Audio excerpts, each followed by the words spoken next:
Up next, we got another man that millions of people had been talked about, is Steve McQueen.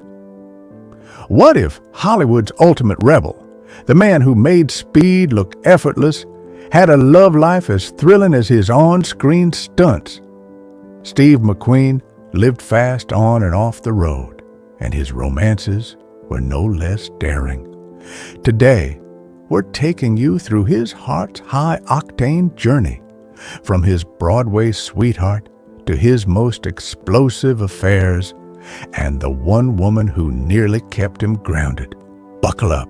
This is McQueen's untold romantic ride, Neile Adams' Broadway beginnings, 1956 to 1972.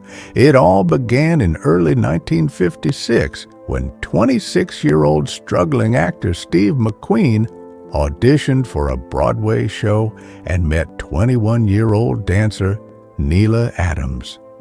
Their courtship felt scripted for the stage: stolen lunches at Times Square diners, midnight rehearsals that turned into whispered conversations, and weekend getaways in the Hamptons. 6 whirlwind months later, on June 30th, 1956, they married at St. James's Episcopal in New York City. Steve in a simple suit, Neile radiant in lace. As Steve transitioned to Hollywood, Neile followed, supporting his early television success on Wanted, Dead or Alive, 1958 to 1961, and standing by him during the location shoots for The Magnificent Seven, 1960. Yet, as his salary skyrocketed, particularly after Bullitt, 1968, and The Thomas Crown Affair, 1968, Steve's months-long absences on location strained their bond. Reports spoke of Neile's lonely evenings in Malibu, awaiting his phone calls that never came. By late 1971, they quietly separated, and their divorce was finalized in June 1972. Friends later recalled Neile's heartbreak over his restless spirit. "He loved me," she said, "but he loved the chase more." Ali MacGraw and The Getaway, A Cinematic Spark, 1972 to 1973. As soon as his first marriage ended, Steve's on-screen life blurred with off-screen romance. In early 1972, filming The Getaway, co-star Ali MacGraw walked onto set, 33 years old, the picture of poise, and ignited tabloid firestorms. Their chemistry was palpable.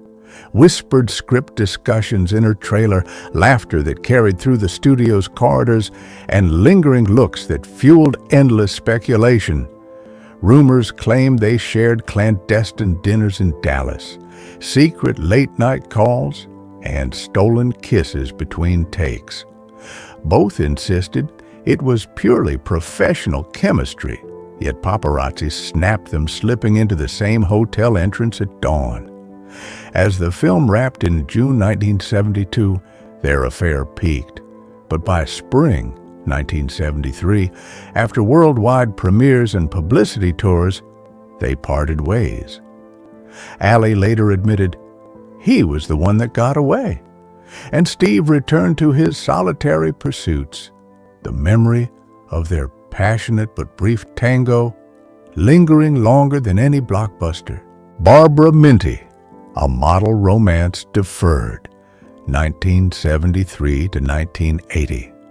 In 1973, McQueen's heart found new traction when he met 21-year-old top model Barbara Minty at a charitable art auction in Los Angeles.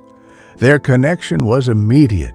Starlit yacht parties in Laguna Beach, horseback rides through Santa Ynez, and evenings exploring modern art galleries, where whispered confidences passed between brushstrokes. After a year of courtship, Steve proposed with a $35,000 Cartier ring in December 1974, and they announced their engagement amid glowing press coverage. Yet, as McQueen's own health battles emerged, a near-fatal racing crash in 1979, and a cancer diagnosis late that year, doubt crept in. Barbara's steadfast support, introducing yoga retreats, health retreats, and vegetarian cooking, clashed with Steve's old-school habits and desire for speed. Despite genuine affection, the wedding never came. They quietly called off their engagement in 1980. Reflecting years later, Barbara said, "Love wasn't enough when life hit the accelerator," suggesting that passion alone could not outpace the era's challenges. Fleeting flings and racing romances, 1980 to 1989.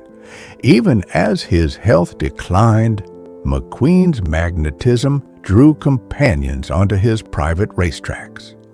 In 1981, he was spotted courtside with singer-songwriter Karen Lamb at Daytona, rumored to be late-night trysts in the pit lane after the crowds dispersed. Summer 1985 saw him reportedly escort a young magazine editor through Malibu's art scene, posing together for charity auction photos that stoked gossip of a fling. Though both denied anything beyond friendship, their shared laughter and paparazzi shots told a different story. In quiet Idaho retreats, local reporters spoke of weekend visits from Hollywood neighbors, fueling tales of afternoon flirtations and shared horseback rides. These fleeting liaisons kept his legend alive. The perpetual bachelor, always chasing the next thrill, whether behind the wheel, behind the microphone, or in the arms of a new flame. Neile Adams' last visits and final farewell, 1979 to 1980. When mesothelioma struck McQueen in late 1979, he retreated to his sprawling Idaho ranch, seeking solitude and experimental treatments in Juarez, Mexico. Despite their divorce 7 years earlier, Neile Adams arrived unannounced in January 1980, staying by his side through surgeries and chemo sessions, a testament to first loves that never fully die. In those quiet hospital corridors and in the ranch's snow-covered paddocks, the two former spouses shared memories of their early days.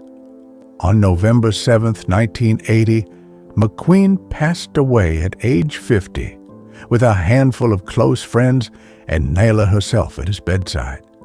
Her presence in his final moments underscored a bond that outlasted every fling, every rumor, and every high-speed chase. Steve McQueen's on-screen persona as the king of cool masked a heart that raced through marriages, affairs, and fleeting flings. From Neile Adams' Broadway glow to fiery on-set sparks with Ali MacGraw and an almost marriage to Barbara Minty, each chapter revealed a man driven by passion, always ready to throttle forward, whether on camera or off.